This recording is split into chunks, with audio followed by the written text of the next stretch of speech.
Hi, my name is Tomas, 17 years old, from Marcos Ras, Isabela. Grade 12 Section Amber student from Muñoz National High School. In today's education system, we are experiencing the new normal learning set up due to the pandemic caused by COVID-19 spread all over the world. We are suffering from difficult topics to analyze the entire lesson that our teacher want to deliver and need to impart. But because of what we call Radyo Eskwela, it helps us learners be updated and informed. It also helps us widen our knowledge through sharing the thoughts of the modular given. Moreover, it helps us inculcate every lessons perfectly fine and clear. Just like the motto, walang batang maiiwan. Dahil sa Radyo Eskwela, magpapatuloy ang pag-aaral. Tiyak ang kaalaman at karagdagan ng katilingan. Muli, ito si Tomas na nagsasabing lahat ay ating malalagpasan sapagkat walang hindi kaya sa Radyo Eskwela.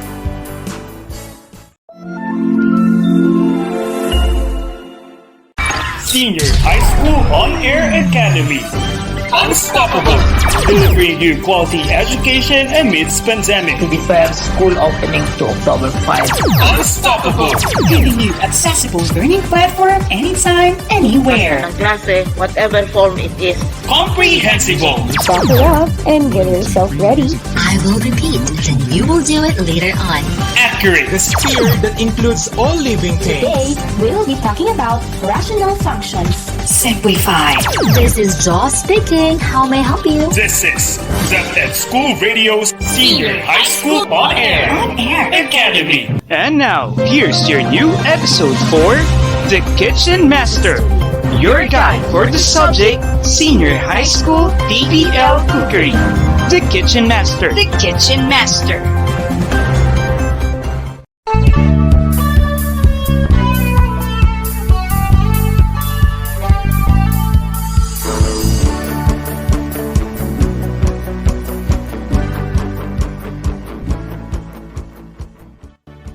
A blessed day to your future chef. Welcome to another sweet episode of Cookery for Senior High School. I hope you always have that enthusiastic attitude because you will never forget what you will learn with pleasure. I am Rhea Jane Valle Bernardo, your teacher on air.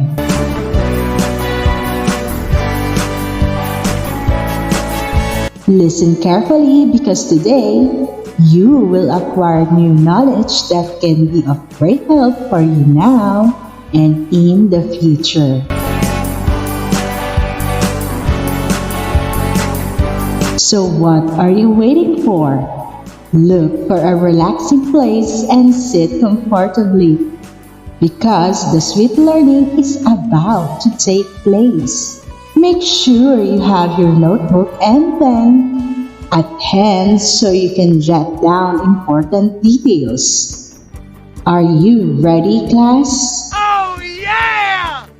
Since you are now ready, let's begin.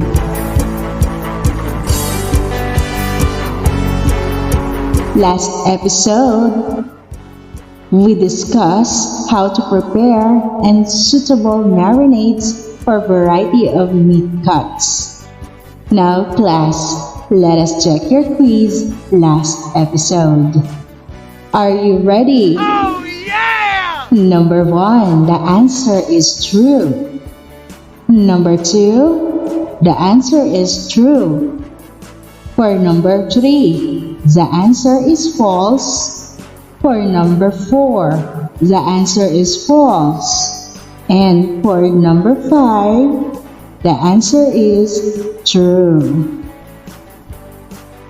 Very good, my dear students. It shows that you really listened carefully during the discussion about identifying ingredients for desserts. Select and prepare sweet sauces. Preparing variety of desserts and sauces using sanitary practices and follow workplace safety procedures. Today, we will have another very exciting lesson I am going to introduce to you our new lesson after this reminder. Please stay tuned. Tayo na, tayo na, tayo na, sa Radyo Eskwela. Tayo na, tayo na, tayo na, sa Radyo Eskwela. Tayo na!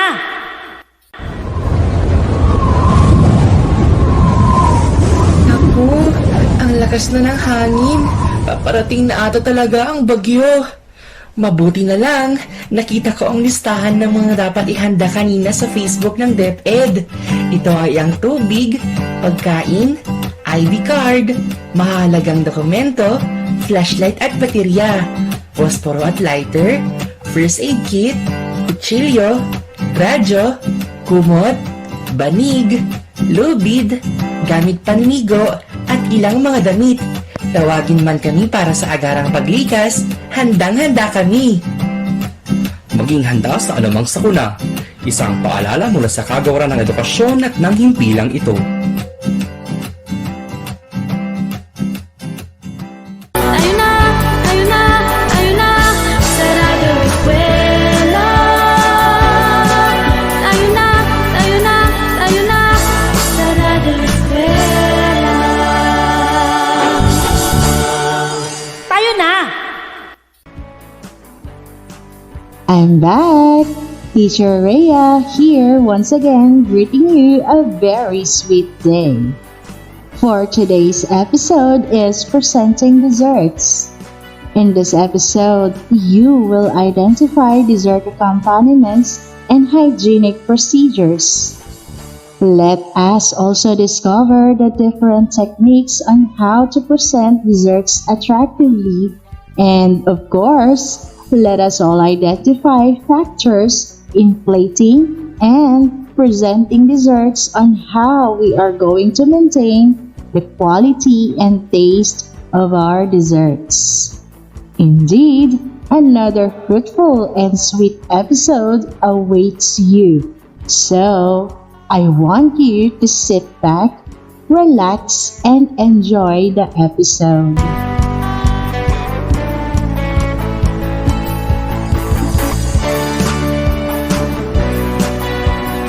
To begin with, let's identify first dessert accompaniments. Let's start with dessert syrup. This is a flavored simple syrup used to moisten cakes. But alam niyo ba, flavors may be lost if added to hot syrup? But of course, you can use orange rind to add flavor to syrup.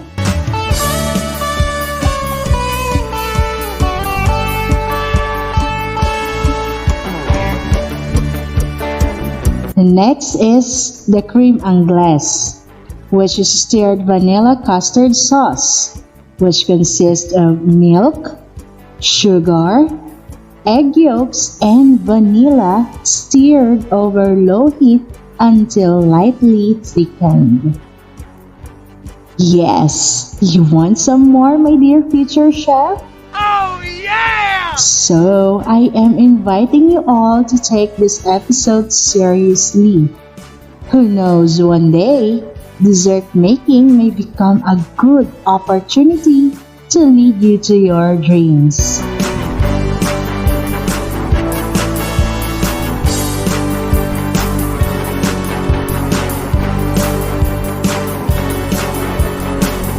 So let's continue. We also have pastry cream.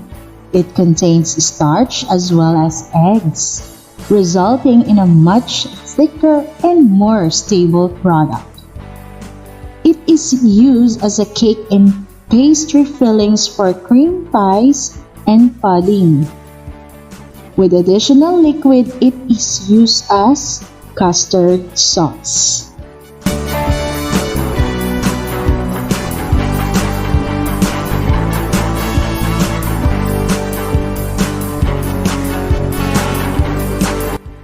We also have custards which of milk, eggs, and flavorings.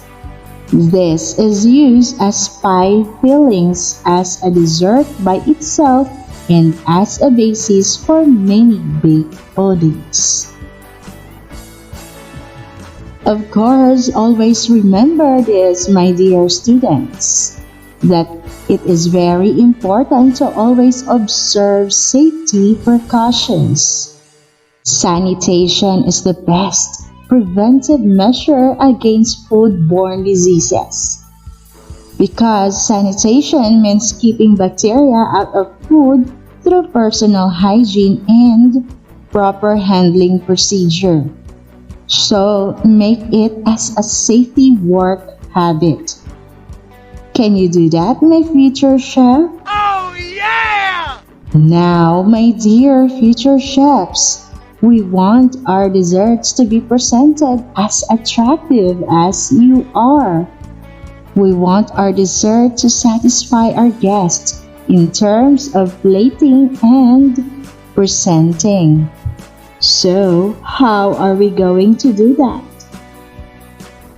Remember the art of dessert plating. Desserts should turn heads in the dining room. Garnishing and plating desserts should be an afterthought. It should be an integral part of how you build your recipe. Do you know what are the garnishes that can add wow factor to your desserts? Yes, there are garnishes that can add wow factor to our dessert. We have the fruit garnish. These are fresh fruits like apple, papaya, cucumber, or any fruits in season. We can also use the nut garnish, the chocolate garnish, and cookie garnish. Diba, kapag ginamit natin ang mga yan, sigurado kasing ganda at pogi nyo ang inyong dessert at siguradong kayo ay mapapawaw.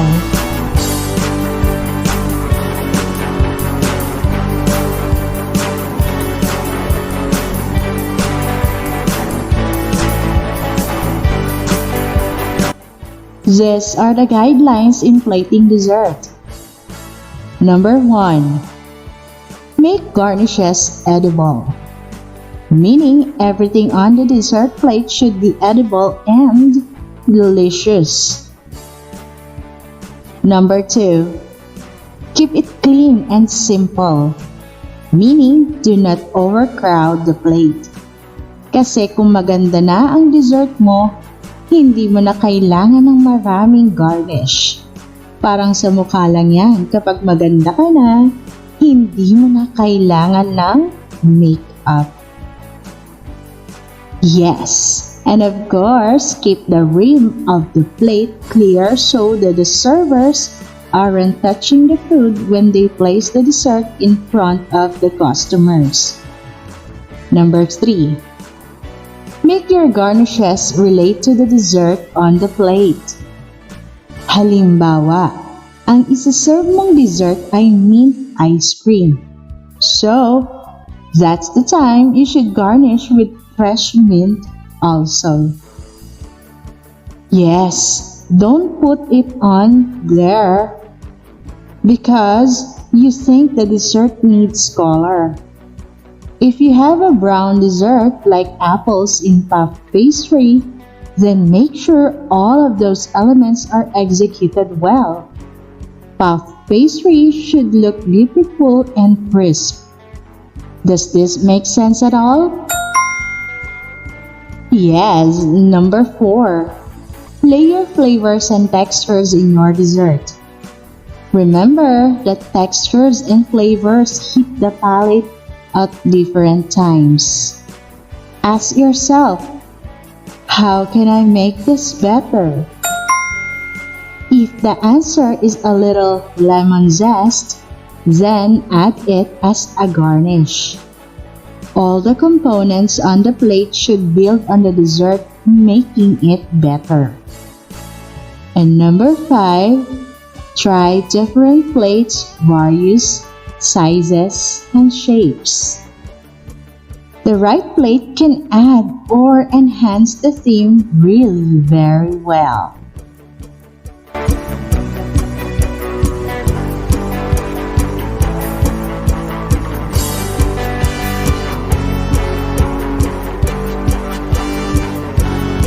Yes, and aside from that, we have tips and techniques in plating and presenting desserts.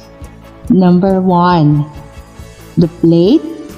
When plating desserts, the choice of plate is critical to final presentation. Remember that the plate is the frame of the presentation. So it is wise to always choose the right size and shape of your plate. Number 2 is color. It is very important to always consider color as an important part of plate presentation. Always try to have a variety of colors on the plate. Here's the color for your preferences and guide. For the color green, that will represent fresh and cool and can be soothing. For the red color, that is passion and excitement. For color black, that means sophisticated and elegant. And for the blue color, that is a natural appetite suppressant since it can make food look unappetizing. Aside from color, another tip and technique also is the texture. Remember that texture is a critical factor also to food presentation as well as enjoyment. Contrasting hard and soft, smooth and porous adds visual interest to your food, and it will enhance your customers' enjoyment to the food. Another technique is to keep things clean.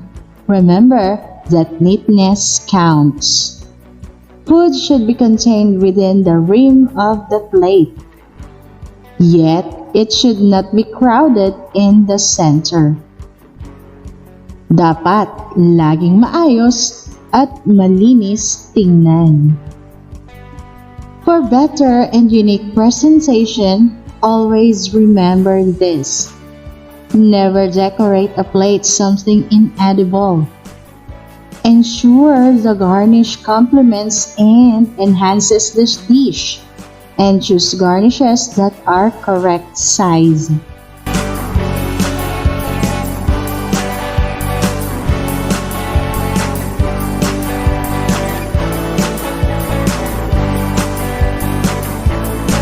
Are you still there, my future chefs? Oh yeah! That's good.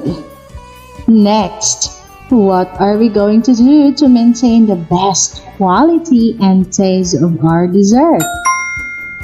Remember that many desserts contain egg and dairy products, and they have the potential health hazard if not stored properly. So, it is very important if we keep in mind this, that in storing cold and hot desserts, proper storage means cold desserts and must be covered with plastic or placed in lidded containers before storing in the cool room. Did you get it, learners? Oh yeah! So to maintain the quality and taste of your dessert, observe these guidelines.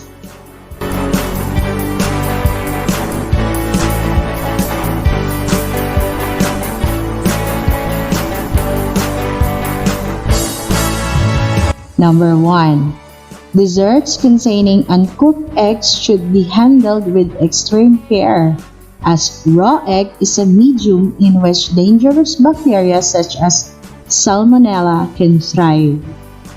This means you need to be really careful with foods like chocolate mousse and uncooked cheesecakes that contain egg whites for aeration.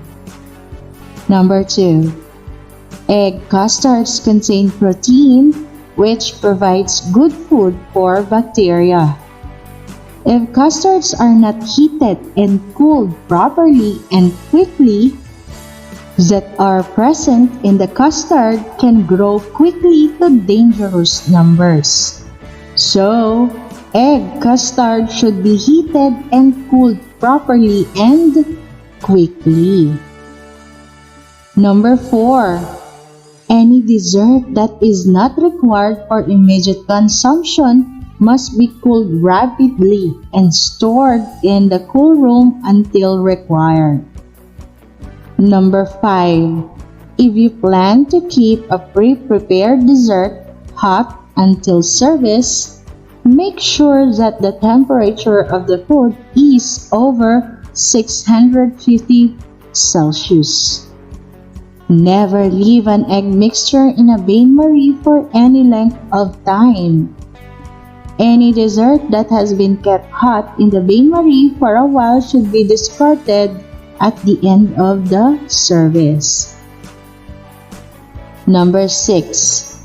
If milk and cream are used in desserts like trifle and custards, they must not be left to stand at room temperature for length of time. They should be kept in the refrigerator until the last possible moment to prevent the risk of food poisoning. And lastly, many desserts have a limited storage life. Make sure you check with your supervisor and follow organizational requirements. It is also important if you use packaging materials such as glass container, plastic or cellophane, and aluminum foil, packaging tapes and boxes in packaging, and storing your desserts. And it is very important to have chiller, freezer, and refrigerator.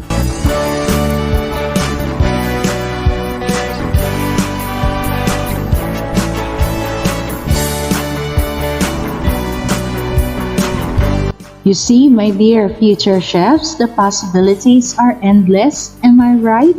Oh yeah! Sounds exciting! So, it is important to keep in mind that sanitary practices when storing desserts is very important.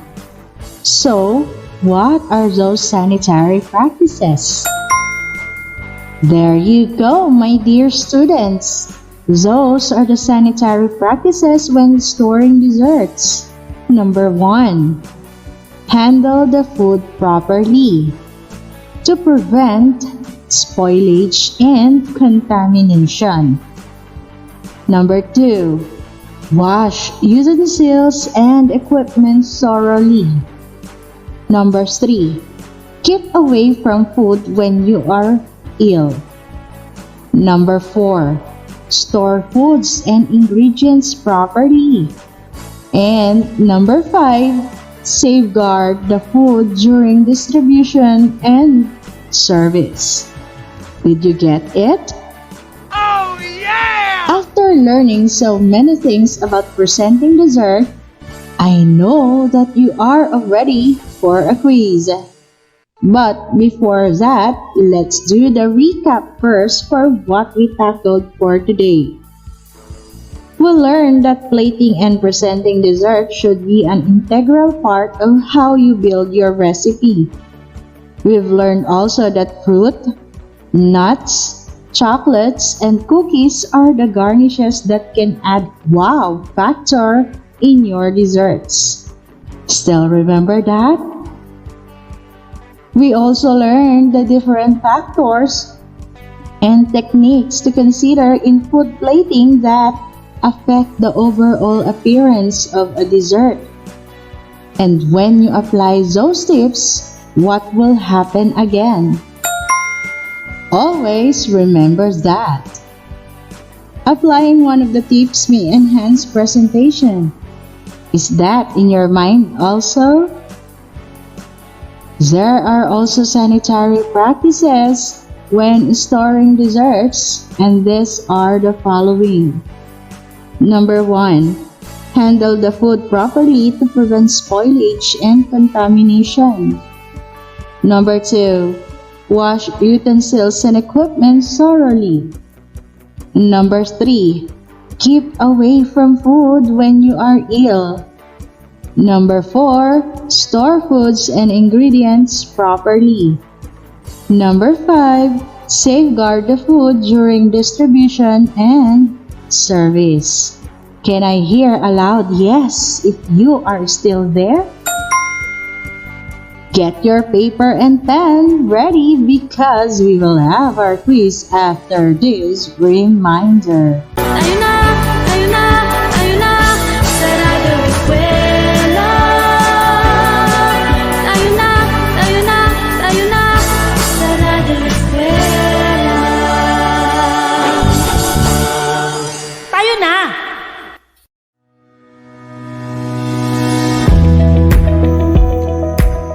Good day, my friends! Have you heard about the WOW against COVID-19? Let me tell you. WOW is an acronym which stands for W. Wash hands. O. Observe physical distancing. And W. Wear face mask and face shield. I hope you remember it. Let's always practice WOW. A message from the Department of Education, Department of Health, and this station. Tayo na sa Radyo Eskwela. Tayo na! Welcome back! I hope you already have your paper and ballpen ready. We have 5 multiple choice items. I want you to listen carefully as I read the question twice. Choose and write the letter of the correct answer on your answer sheet. Are you ready, class? Oh yeah! Number 1. Which of the following cannot be used as garnishing in dessert? A. Fruit. B. Nut. C. Chocolate. And D. Flour. I will repeat. Which of the following cannot be used as garnishing in dessert? A. Fruit. B. Nut. C. Chocolate. And D. Flour. Number 2. Which of the following guidelines should not be practiced in plating dessert? Letter A. Layer flavors and textures. Letter B. Make garnishes edible. Letter C. Don't crowd the plate. And letter D. Use monotype of plate. Again. Which of the following guidelines should not be practiced in plating dessert? Letter A. Layer flavors and textures. Letter B. Make garnishes edible. Letter C. Don't crowd the plate. And letter D. Use monotype of plate. Number 3. Which of the following sanitary practices is not true in storing desserts? A. Wash utensils and equipment thoroughly. Letter B. Keep away from food when you are ill. C. Store foods and ingredients in a dry place. And for letter D. Safeguard the food during distribution only. I'll repeat. Which of the following sanitary practices is not true in storing desserts? A. Wash utensils and equipment thoroughly. Letter B. Keep away from food when you are ill. C. Store foods and ingredients in a dry place. And for letter D. Safeguard the food during distribution only. Are you still there? May I hear loud yes from you if you're still there? That's good, so let's continue. We are now in number 4. In plating and presenting food, which among the following statement is related to texture? For letter A, enhances plate presentation. B, plays important part in plate presentation. Letter C, adds visual interest to the food. And for letter D, serves as a frame for the presentation. Again, for number 4, in plating and presenting food, which among the following statement is related to texture? For letter A, enhances plate presentation. B, plays important part in plate presentation. Letter C, adds visual interest to the food. And for letter D, serves as a frame for the presentation. Lastly, for number 5, which of the following statement is incorrect? A, the color green will represent fresh and cool and can be soothing. For B, the red color is passion, excitement, and hot taste. C, the color black means sophisticated and elegant. And for D, the blue color is a natural appetite suppressant since it can make food look unappetizing. Again, for number 5, which of the following statement is incorrect? A, the color green will represent fresh and cool and can be soothing. For B, the red color is passion, excitement, and hot taste. C, the color black means sophisticated and elegant. And for D, the blue color is a natural appetite suppressant since it can make food look unappetizing. That's it! We will reveal the right answers on our next episode. Put your notebook back to your envelope and send it back in school for checking. Congratulations! Wow! Be sure to tune in to this radio station same time next week for the next episode. At this juncture, we would like to acknowledge the scriptwriter of this episode, Ma'am Rebecca Ruiz Aboy, and we also give credits to all the development team of Radyo Eskwela sa Isabela. Once again, I am Rhea Jane Valle Bernardo, your teacher on air, reminding you, stay at home, keep learning, and have fun, and always put to practice what you learn. God bless you and keep safe always. Patuloy ang edukasyon para sa ating henerasyon. Sa daan ng pagkatuto ay walang may iwan. Kaya halina sa Radyo Eskwela.